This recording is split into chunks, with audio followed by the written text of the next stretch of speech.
The concept proposal application presentation will provide an overview of the concept proposal application.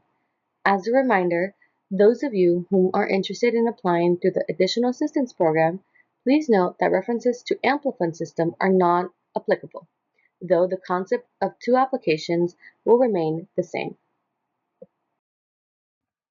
The first section shows information about the funding opportunity. No information is entered on this tab. The next section is the project information page.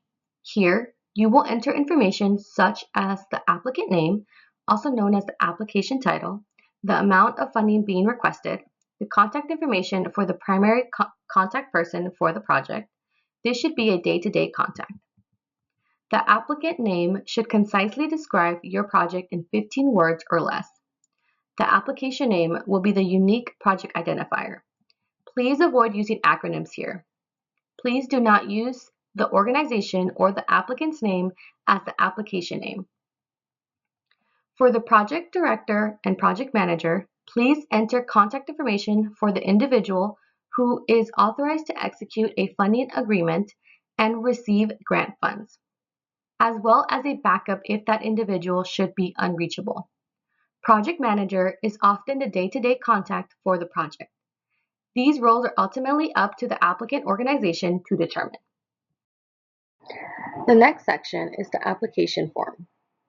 3 forms that will be needed to be completed before the application can be submitted. The first form is the CDFA application intake form. On this form, you will enter information about the application organization. It should match the legal name of the organization that will serve as the lead for the project and will receive grant funds. For this question, select the organization type that best describes the applicant. Nonprofit, for-profit, local, state, federal, and tribal government agencies, and college and universities are eligible to apply. However, individuals are not eligible to apply. If you are an individual, you must partner with someone on the listed organizations types to submit a collaborative project. For the project description, please summarize the need for the project and describe the anticipated goals and outcomes. All projects must also briefly describe the plan of evaluating and measuring the success of the project. The California Senate and Assembly districts where the applicant organization is located are also required. The name and the contact information for the authorized representatives and a secondary/backup contact should be entered on this form. Below that is where you will enter the name and the contact information for the person and organization submitting the application. The submitting organization should match the name of the organization submitting the concept proposal application. In most cases, this is the same as the applicant organization. However, if a grant writer prepares a concept proposal application on behalf of an applicant, you must disclose the grant writing organization to prevent possible conflict of interest during the review process. And finally, please let us know if this project is building upon a previously funded SCGBP project, or if this project has or will be submitted to any other state or federal funded programs. If your proposed project builds upon a previous funded project, select Yes. In the text boxes, provide the grant number for the previous project and explain how the proposed project differs from and builds upon the previous work. The key thing to note here is that the SCGBP cannot fund projects that duplicate work done in prior projects, so it is important to thoroughly describe how the proposed project is different from any previous projects. Please note that if your organization has received funding in the past for an unrelated project, it is not necessary to disclose that here.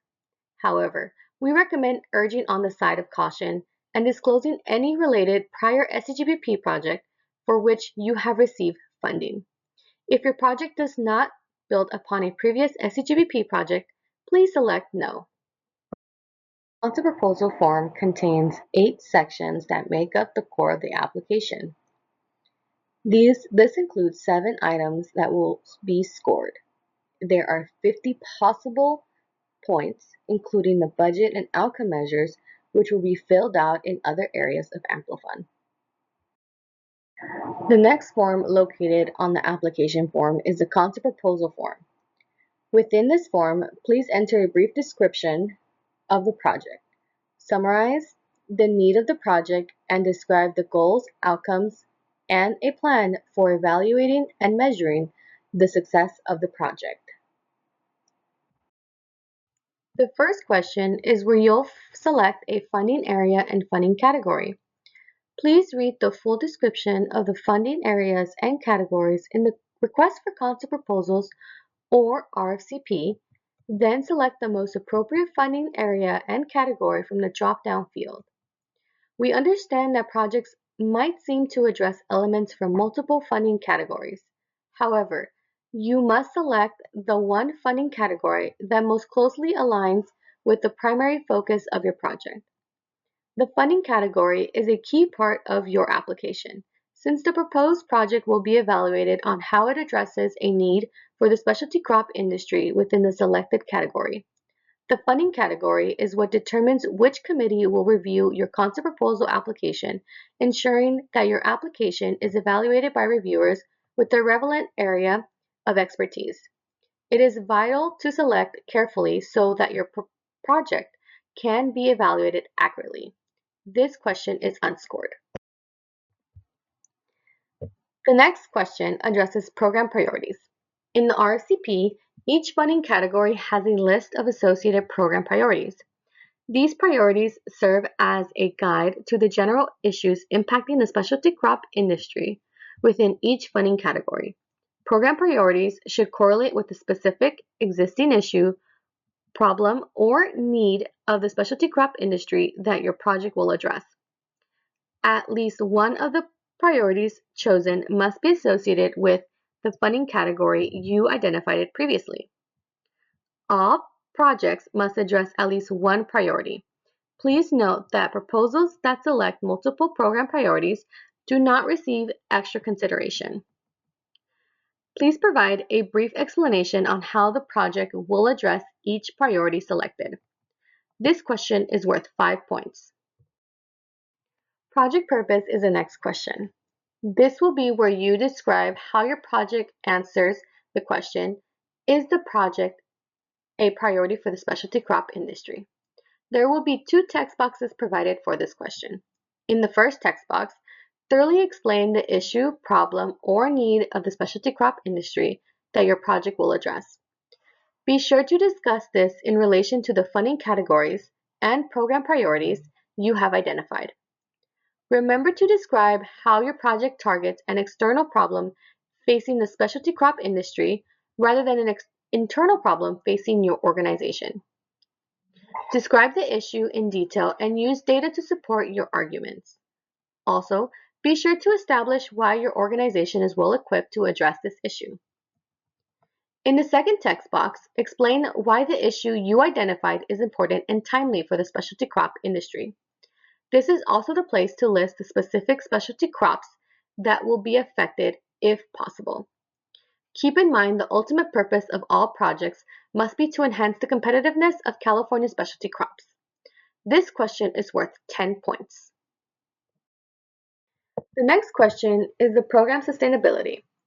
USDA and CDFA want awarded projects to have a long-term impact without relying indefinitely on grant funding. So, in the text box provided, explain how your project will become self-sustaining beyond the grant duration. For example, if your project will create a new program, outline a plan on how the program will continue to exist after the end of the grant duration. Or, for projects that will not continue beyond the grant duration, describe how the results of your project will continue to benefit the California specialty crop industry after the project is complete. For example, a research project may post findings on a website that will continue to be accessible after the grant duration. This question is worth 5 points. The next question asks you to identify and describe the project beneficiaries. In the first box, estimate the approximate number of project beneficiaries. This number should be realistic, trackable, and reportable. The second text box, describe how the number of beneficiaries was determined. who the beneficiaries are, and how they will benefit from the results of the project. Note that beneficiaries identified should be direct and primary beneficiaries of the project results. This typically does not include secondary beneficiaries such as employees of the applicant organization or excessive numbers of beneficiaries such as all farmers in California. Also, please keep in mind that projects directly benefiting a single individual or organization are not allowed. It is expected that the project will benefit some segment of the specialty crop industry. Lastly, if possible, identify the specific specialty crop that will be affected. This question is worth 5 points. Project duration is next. The maximum grant duration for SCGBP projects is 2 years and 8 months. Projects cannot start before November 1st, 2024 or end after June 30th, 2027. Any dates outside of this range may result in disqualification. We don't assume that dates outside of the range is a typo, so please double check this before submitting. Please note that no cost extensions beyond June 30th, 2027 will be available. This question is unscored. The next section is about the project work plan and outreach. In the text box provided, describe the proposed plan to accomplish the project work. List activities that will be conducted to ensure that the project objectives and selected outcome measures can be achieved. The work plan should also indicate who will be responsible for each activity. Note that anyone who is designated to receive funding in the budget must be listed in the work plan. Estimate when each activity will occur. Be sure to date all activities are within the specific project duration for the project. Please use a month-year format such as January 2025 or March through June 2026. Also, please describe the project's outreach component. In other words, how the project results will be shared with the target audience, stakeholders, and other interested parties beyond those directly involved with the project.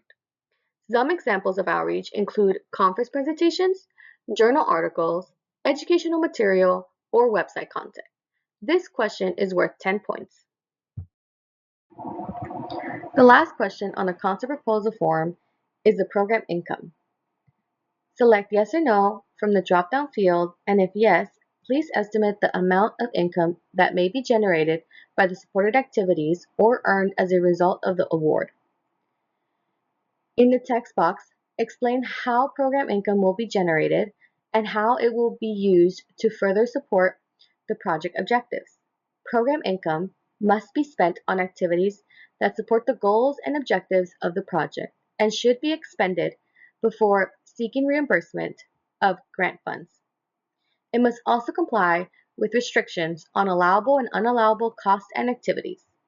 Program income cannot be used as profit for an organization or to support an allowable cost. If no program income will be generated, please select no from the drop-down field. This section is unscored. Next, on the application form page, you will find the outcome measures form. This is where you will enter information relating to the outcome measures the project will address. On this page, you will identify one or more outcome measures to demonstrate that the project will enhance the competitiveness of California specialty crops. The next presentation will cover outcome measures more thoroughly, so we won't go into further detail here. The outcome measure template is worth 10 points. The next page is the budget page. All budget items must support enhancing the competitiveness of California's specialty crops and directly relate to the project objectives. This will be discussed and covered entirely in the next section. The budget is worth 5 points.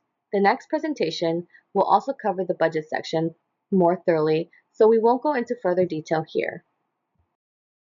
Finally, there are several resources and links available on the SCGBP website to help you as you are completing a proposal. These include the allowable and unallowable costs and activities table, which has also been provided today, the question and answers from our 3 rounds of Q&As, and links to the recording of our webinars. And that concludes the cost of proposal application presentation.